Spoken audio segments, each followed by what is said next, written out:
Assalamualaikum warahmatullahi wabarakatuh. Perkenalkan, nama saya Ulantari dari 11 IPA 5. Di sini saya akan membacakan ringkasan dari bab 3 tentang menghindari pergaulan bebas dan perbuatan keji. Pergaulan bebas merupakan salah satu penyebab rusaknya moral anak bangsa.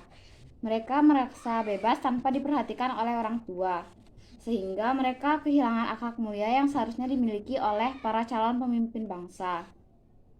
Pergaulan bebas menyebabkan anak kehilangan sikap sopan dan hanya mengikuti tren zaman. Dampak negatif dari pergaulan bebas yang berdampak besar bagi diri sendiri maupun keluarga, yaitu hamil di luar nikah. Kurangnya sex education menjadi penyebab utamanya.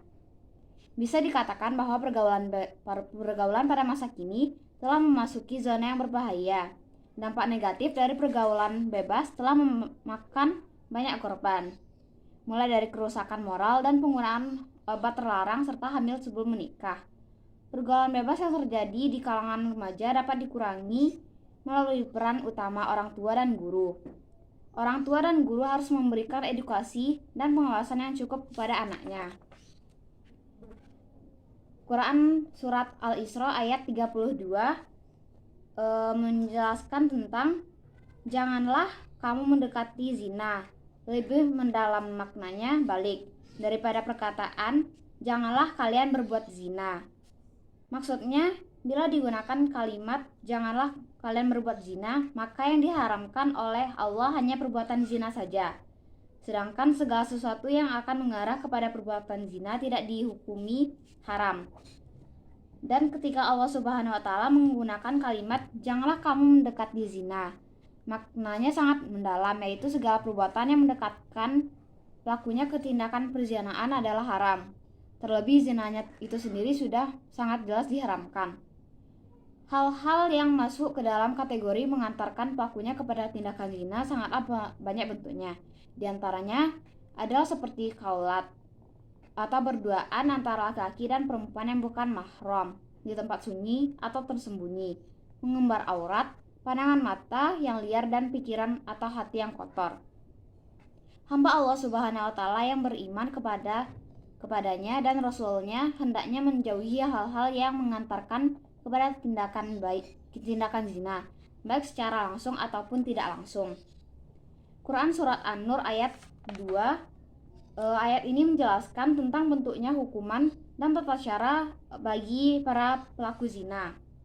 Pelaku zina bisa jadi adalah seorang lajang yang belum menikah atau yang telah menikah dengan pernikahan yang benar menurut syariat, serta ia adalah seorang yang balik dan berakal muhsan. Hukuman bagi pezina gairu muhsan adalah 100 kali cambukan dan ditambah dengan diasingkan dari negaranya selama 1 tahun. Demikianlah menurut jumhur ulama.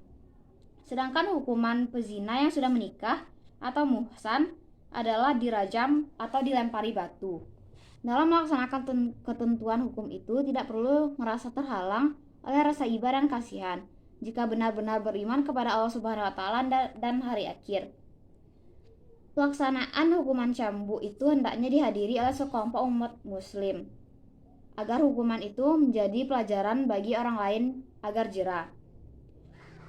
5 muslahah atau kepentingan yang diakui oleh syariat Islam, yaitu memelihara jiwa, memelihara agama, memelihara akal pikiran, memelihara harta kekayaan, dan memelihara kehormatan. Hal-hal yang dapat memicu seseorang untuk melakukan perbuatan zina, di antaranya yaitu pertama, melihatkan aurat.